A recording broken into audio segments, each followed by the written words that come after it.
Olá, aficionados por automóveis, olá, aficionadas por automóveis, eu sou Otávio Gá, este é o Super 8, e hoje... Já tinha um bom tempo que eu não lançava um episódio do Que Caboges de Filme é Esse, né? Pra quem não conhece, é um quadro em que eu analiso filmes estranhos, peculiares, excêntricos e menos conhecidos, mas que podem valer a atenção de quem gosta de ser provocado por um filme. No episódio de hoje, vamos ter um surtado terror dramático de ficção científica vencedor da Palma de Ouro no Festival de Cannes 2021. E o motivo dele ter sido escolhido para esse peculiar quadro, você vai saber agora. Mas antes, simbora!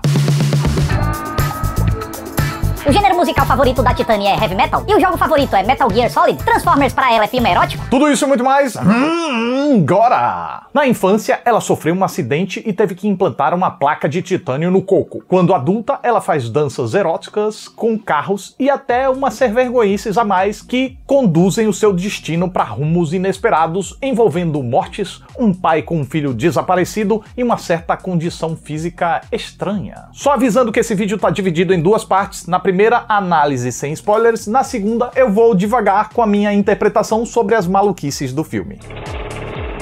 Quem acompanha esse quadro há alguns episódios já deve ter percebido como eu gosto quando uma obra me arranca do lugar comum e como eu gosto de ser desafiado por tramas e narrativas enigmáticas. E eu posso curtir até mesmo quando eu não consigo decifrar esses enigmas com facilidade. Passar alguns minutos ou horas pensando sobre o filme depois que a sessão acaba dá aquele saborzinho a mais que prolonga as sensações da assistida. Falando assim, parece que basta um filme ser confuso e difícil de entender que vai me agradar, né? Também não é bem assim, porque para conseguir fazer um filme confuso bom, o roteiro e a direção precisam conter muita perspicácia para estruturar os desafios e enigmas, para desenvolver as alegorias de forma que elas se sustentem de pé e até mesmo para construir uma narrativa entusiasmante, envolvente ou instigante. E te falar, é muito fácil errar em tudo isso, porque o cineasta responsável vai precisar ter um domínio sobre o não dito tão grande ou maior do que ele tem sobre o dito. Além disso, muitos cineastas pegam ou escrevem roteiros que simplesmente não têm muito a dizer e tentam esconder a mediocridade das suas tramas através da confusão narrativa para ver se, na sorte, os filmes parecem mais intelectuais. Eu particularmente tenho muita preguiça de cineastas e filmes assim. Porém, por outro lado, quando os cineastas sabem o que estão fazendo e criam um quebra-cabeça de ideia certeiro, aí a pancada que essas obras dão na nossa mente pode ser uma delícia. E esse me pareceu ser o caso de Titane. Como boa parte dos filmes de terror, começa com um acidente. Mas logo nos desdobramentos desse, o clima de esquisitice já começa a se instaurar quando a menina demonstra um abrupto afeto por um carro. Aí salta no tempo e a gente descobre que, adulta, a moça agora trabalha com danças eróticas com carros, objetos com os quais ela parece se relacionar melhor do que com os seres humanos. Então o filme começa a exemplificar através de situações que levam a gente a se questionar: que caboges é isso que eu tô assistindo? Nisso, algumas cenas podem até despertar um riso involuntário, mas não se engane, isso é por causa da sordidez voluntária da direção. Enquanto outras cenas são capazes de gerar um efeito tensamente excruciantes. São sequências conduzidas de uma maneira tão primorosa que, mesmo que nem sempre revelando muito, a gente é plenamente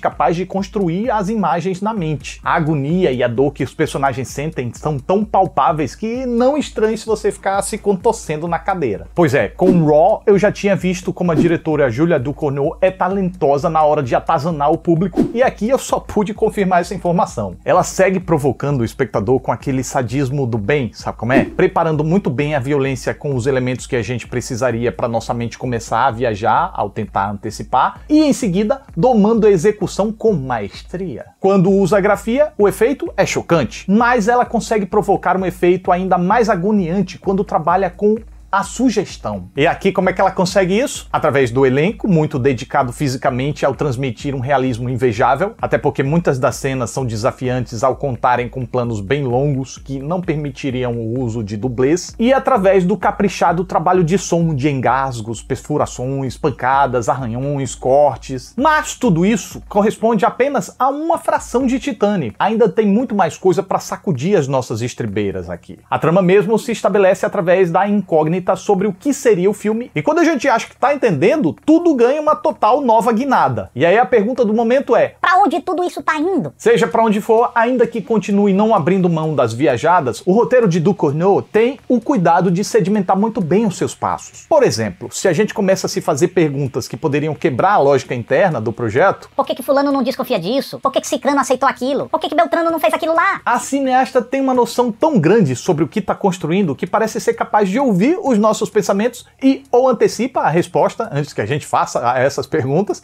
ou trata de responder logo quando a nossa suspeita aparece. E isso não para, mesmo que tenha sempre um elementozinho novo entrando na equação para atiçar a nossa expectativa. Então, com todos esses fatores somados, Titane se configura como uma obra tão curiosa quanto hipnótica. Eu digo isso mesmo que a protagonista seja um porre de pessoa. Sim, a diretora roteirista Julia Ducournau não teme remar contra a correnteza ao nos forçar a acompanhar uma personagem antipática, antissocial, seca, bruta e de caráter bem condenável. Mas então, por que acompanhar essa dita cuja não é um sacrifício? É porque, apesar de tudo isso, ela jamais deixa de ser interessante. A Alexia pode até começar por cima, soberba, intocável, mas isso não dura. Ela vai passar por uma jornada que vai provocar suas vulnerabilidades de uma forma bem ímpar, por sinal. Uma jornada de queda e desconstrução que exigiu uma baita entrega física e um baita desprendimento da atriz Agathe Roussel em relação à intimidade do próprio corpo, num primeiro momento, e depois em relação à vaidade da atriz. É que Titane começa explorando a protagonista de uma forma muito sensual e sexual, numa aparente apelação que faz a gente até pensar que o filme foi concebido por um homem, que só queria exibir o corpo da atriz gratuitamente. Mas, como eu já falei, o filme foi dirigido por uma mulher, a Julia Ducournau, e depois da primeira virada da trama, logo ela começa a revelar o real motivo desse erotismo inicial. Porque a diretora almejava o choque através da degradação que ela vai sofrer. E aí, quando a gente constata o estado em que a personagem chegou e lembra de todo aquele vigor, beleza e sensualidade nos primeiros minutos, o impacto é enorme. Inclusive, tem uma cena mais à frente na qual a protagonista tenta resgatar a sensualidade de outrora, e o contraste entre os momentos fica escancarado através da estranheza com que os novos espectadores recebem o show. Nem parece a mesma pessoa, né? E nisso aí tem uma ironia, pois não era isso que a personagem queria? Quando ela mergulhou numa cadeia de erros e precisou abdicar de si mesma, ela não tentou se transformar em outra pessoa? Então, conseguiu. Mas de um jeito que fugiu do seu controle, foi além do seu desejo e causa muitos desconfortos. E pra destrambelhar ainda mais a protagonista, ainda entra em campo um outro fator que deveria ser uma bênção, mas que na verdade se revela como uma maldição. Mas para abordar isso, eu vou precisar falar sobre alguns detalhes que podem revelar demais para quem ainda não viu o filme. Então, se você ainda não viu, recomendo que você vá lá ver, assista e depois você volta aqui para ver esse finalzinho. Então vamos lá agora abordar esse ponto e, para minha interpretação, com spoilers. Estejam avisados. A grande interrogação que vem ao nosso pensador quando o filme termina é: qual é a do carro? Parece um negócio tão aleatório e sem razão, não é verdade? É verdade que talvez seja aleatório, mas sem razão? Aí, né, não. Acontece que desde criança parece faltar afeto à protagonista. Ali naquele prólogo, ela tenta chamar a atenção do pai a todo custo, fica imitando o carro, depois fica chutando a cadeira dele, e a resposta que ele dá é evitar estabelecer um contato mínimo, ignorando a menina até quando pode. Mais tarde, essa relação volta a ser mostrada com frieza. Eles não se comunicam, não parece haver uma troca. Quanto à mãe dela, aparece tão pouco que isso também é um dado importante. Com isso, o filme está querendo indicar a ausência da mãe e o distanciamento entre ela e a filha. Ou seja, não parece haver uma conexão afetiva muito forte nessa família. Eu gosto dessa sutileza, mas eu sinto que poderia ter algo a mais, né, para estabelecer algo tão essencial pro entendimento do filme. Eu acho que encaixava ali alguns exemplos mais consistentes. Mas ok, de uma forma ou de outra, eu acho que isso não impede a gente de fazer as deduções para interpretar o filme. Então, seguindo em frente, na falta dessa maior conexão com as pessoas, sobretudo na falta de uma conexão que vem do berço, aquela primeira e mais importante conexão, depois que a menina passa por uma experiência de quase morte e tem um pedaço de metal implantado na cabeça, ela começa a desenvolver um vínculo com o tipo de objeto inanimado que quase tirou a vida dela. carros. E aquela tal aleatoriedade que eu mencionei vem daí. Poderia ter sido um liquidificador, um celular, uma torta de abacate, sei lá. Mas foi um carro que deu a ela essa nova persona metalizada, digamos assim. A partir de então, o vínculo psicológico que estabeleceu com carros cresceu tanto que ela usa esse elo para ganhar vida numa atividade que objetifica o seu corpo. Isto é, aos olhos dos seus espectadores, ela vira um objeto tal qual um carro é. Porém, aos seus próprios olhos, há uma inversão. Ela se identifica com carros e não tem mais ligação com seres humanos. Por isso que ela não se importa em matar geral e até os próprios pais. E além de perder a empatia, também perdeu a atração por pessoas. Notem que quando ela tá com a menina no bem bom, parece que ela tá fissurada no corpo da moça, né? Parece, mas é pegadinha da direção. Ela tá fissurada no piercing da moça. E pouco depois isso fica claro com um grande ato de consumar o sentimento que ela desenvolveu por carros, o que acontece através da atividade mais íntima que a gente pode ter, a sexual. Por isso, ela é capaz de engravidar de um carro. Piração, viagem, maluquice?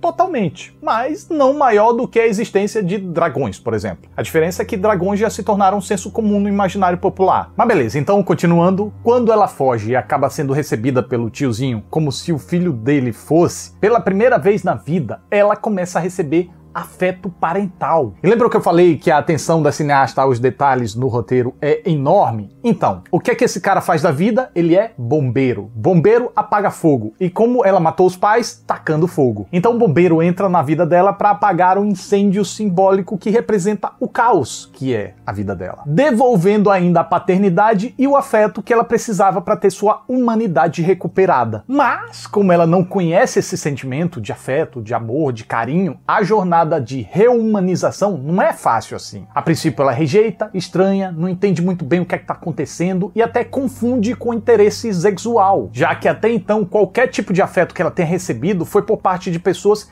interessadas nela carnalmente. Tá, até aí tudo entendido, mas ainda tem uma coisa que não encaixa. A gravidez de um carro. Qual a função disso? O que o filme quer dizer com isso? Bom, no meu entendimento, essa gravidez representa os resquícios do passado da protagonista. O passado desumanizado e psicopata em que ela se conectava muito mais com um objeto inanimado do que com pessoas. Então, por mais que ela tente se regenerar agora, antes, infelizmente, ela se perdeu tão gravemente que isso deixou marcas. Marcas que ela até conseguiu adiar os efeitos, mas não escapar deles. E o preço dos seus graves problemas de conexão e desumanização mais cedo ou mais tarde acaba sendo cobrado. E no final, a única forma pela qual ela conseguiria se humanizar seria separando o seu lado humano do não humano. Então ela volta a se humanizar ao morrer e seu bebê híbrido ganha a oportunidade de se humanizar se desassociando de uma pessoa tão desumanizada. Agora, podendo ser criado pelo comandante, ele vai ter a oportunidade de receber o afeto familiar que a mãe não recebeu. Enquanto o comandante ganha uma nova oportunidade de criar um filho com o afeto que talvez ele tenha negado antes e talvez tenha provocado a fuga do filho biológico. Pois lembram que ele mostra uma foto do menino com vestido? Some-se a isso, o ambiente machão em que o comandante vivia, a gente consegue construir um certo panorama. Será que o menino fugiu porque não era aceito pelo pai como ele era? Agora o pai vai ter uma nova oportunidade de criar um filho aceitando como ele é, diferente. E assim, Titane se configura como um terror, ficção científica, drama, suspense, bem peculiar, mas com muitas ferramentas e substâncias para que a gente possa viajar por horas depois que a sessão termina. Novamente, eu sinto falta de um cadinho a mais que poderia colar melhor as ideias, mas também não vou dizer que eu fiquei desagradado com esse convite que Titane faz para que a gente complete essa biruta jornada de humanização da protagonista. Até porque o todo criado é muito rico e valioso por si só. Cada detalhe a mais que a gente desvenda é isso aí, um a mais, um bônus. E um filme que, por mais maluco que seja no sentido literal da coisa, ainda assim ele pode ser facilmente apreciável e principalmente ainda mais apreciável e interessante quando a gente começa a desvendar seus mistérios e alegorias. E essa é a minha reação enquanto eu assisti ao filme. E você aí concorda comigo ou discorda de mim? Gostou desse filme? Que outro filme poderia entrar nesse quadro? Diga aí nos comentários. Então é isso. Mais um Super 8 tá chegando ao final. Eu fico muito grato pela atenção de vocês. Muito obrigado. Até a próxima. E tchau. Au! Torcicolo. Por que eu não aqueço antes de fazer essa presepada, hein?